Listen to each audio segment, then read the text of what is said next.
చెలి మనసే శివధనుసైనది తొలి చూపుల వశమైనది వలపు స్వయంవరమైనప్పుడు గెలువనిది ఏది ఒక బాణము ఒక భార్య అన్నది శ్రీరాముని చిరయసమైనది శ్రీవారు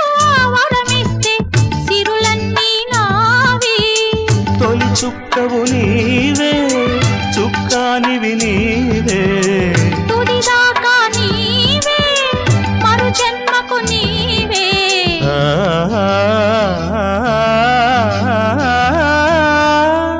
జానకి కలగనలేదు రాముని సతి కాగలనని ఏనాడు